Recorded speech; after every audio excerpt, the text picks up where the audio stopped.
quella che si dice una bella giornata da ricordare è la nostra visita alla cantina Conte d'Artemis Maniago, in quel di Butrio, nella rigogliosa Friuli Venezia Giulia.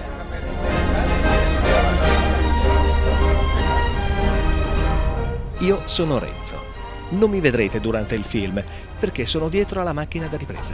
In compenso vi racconterò con le immagini la nostra esperienza. Ah, cosa eccezionale! Oggi abbiamo portato finalmente con noi le nostre famiglie. Mirko, quanto manca? 0 chilometri. Siamo arrivati. Dove è la destinazione? Butiro. Dunque il viaggio di andata è durato circa 3 ore. Il confortevole pullman e l'ottima compagnia hanno fatto volare veramente il tempo. Varcati i confini del Friuli, già l'aria era più allegra e serena.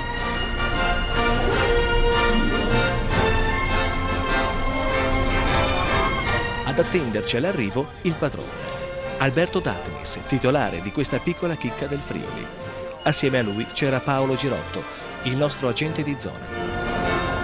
Ehi, arrivati finalmente! L'accoglienza è quella più tipica di questa terra, amichevole e sincera come il vino, che viene prodotto da queste genti ed amato oltre i confini nazionali.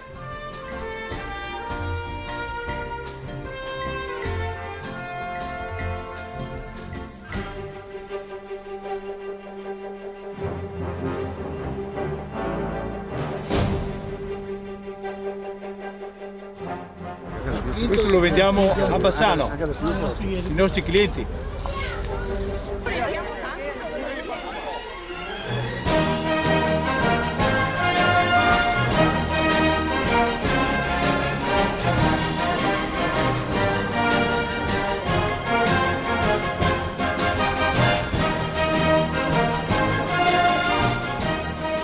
Mentre le nostre signore con i figli preferiscono una breve visita guidata in città, noi saliamo in auto e ci spostiamo verso la collina, dove la veduta è davvero suggestiva e il vigneto una carezza per gli occhi.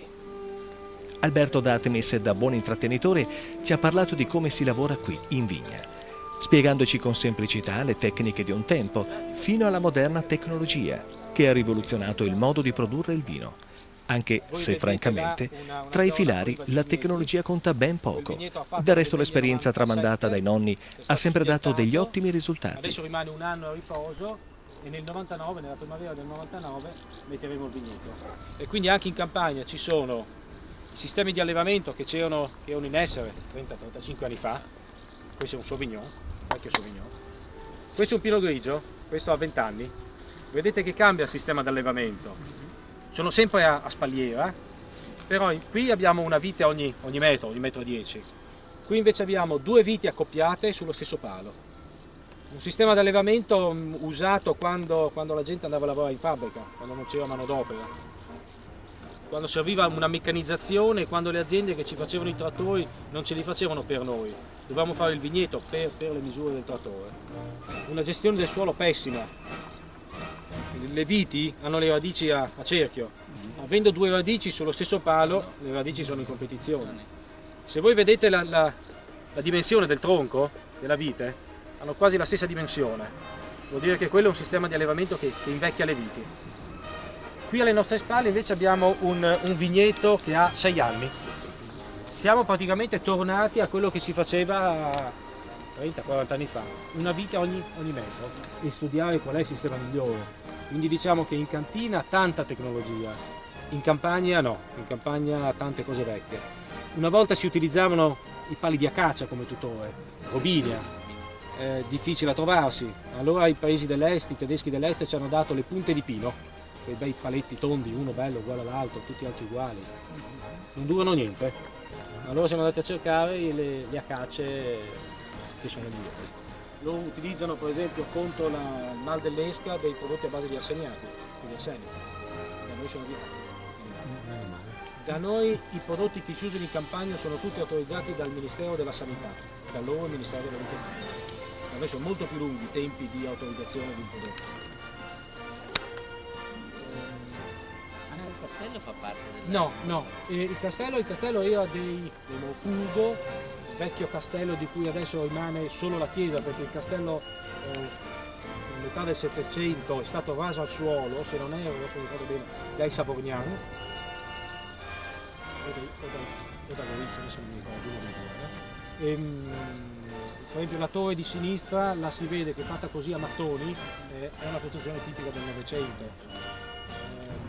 D'altronde il punto più alto è dove ci sono quegli alberi là sulla destra, quel pino spelacchiato, forse per un fumine. I castelli li facevano sempre sulla motta, sul punto più in alto, non leggermente sopra.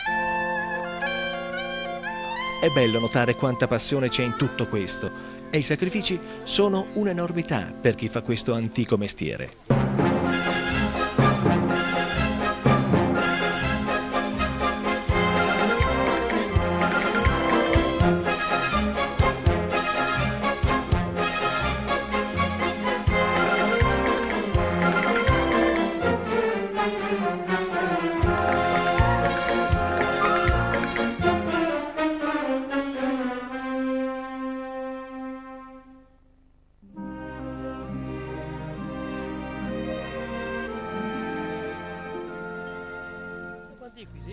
Passeggiando tra il vigneto si respira una magica atmosfera di silenzio.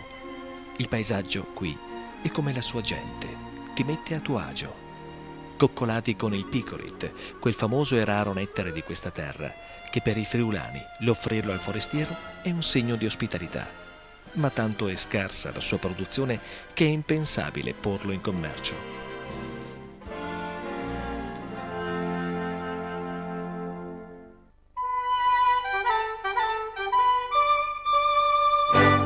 Sulle vecchie varietà poco studiate, utilizziamo solo il nostro materiale, cioè i vivaisti fanno la pianta da una nostra pianta. In autunno vengono, tagliano i tralci, si fanno gli innesti. Abbiamo 2 filari di piccolitti in un campo di sperimentazione clonale messo giù negli anni 70 con l'istituto di Conegliano. I 2 filari di piccolitti sono a grappolo pieno. Cioè a livello genetico sono riusciti a selezionare piante sempre più a grappolo pieno finché non hanno fatto i grappoli pieni.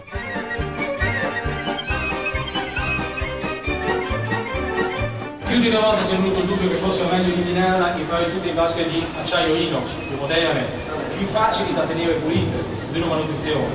Il problema è che si andrebbe a occupare una superficie 3-4 volte questa, volendo mantenere. Arrivati in cantina, Alberto ci illustra come avviene la vinificazione. Certo che non essendo tempo di vendemmia, ci dobbiamo accontentare del suo racconto, che comunque è molto esauriente. Però di qualità di vino un piccolo stock, ma il grosso rimane in cantina, sottoterra, bottiglia nuda e orizzontale, sempre capo a contatto col vino. Questa è la classica cantina da vini rossi, le botti sono quelle tradizionali da 50 ettolitri. La finestra è a livello del terreno, la cantina è parzialmente incassata.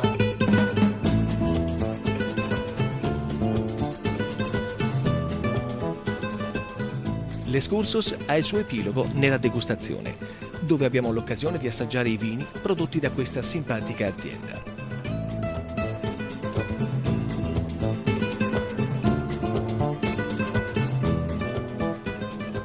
Finale dal calore familiare, vero segno di ospitalità friulana, anche se pensiamo che il buon Alberto ce l'abbia messa davvero tutta per far colpo. E il bello è che ci è riuscito con una semplicità sorprendente. Complimenti!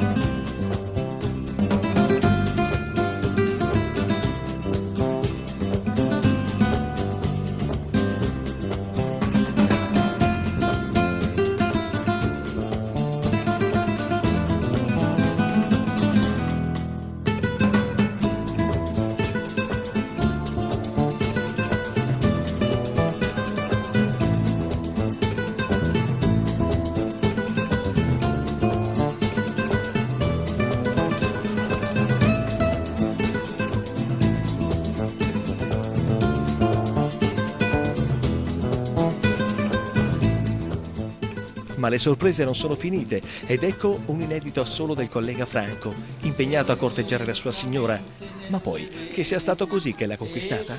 Ma chi lo sa quali doti nascoste avrà mai. Nascono così le prime pene, con i primi sogni d'oro, ogni cuore innamorato si sorprende spiando.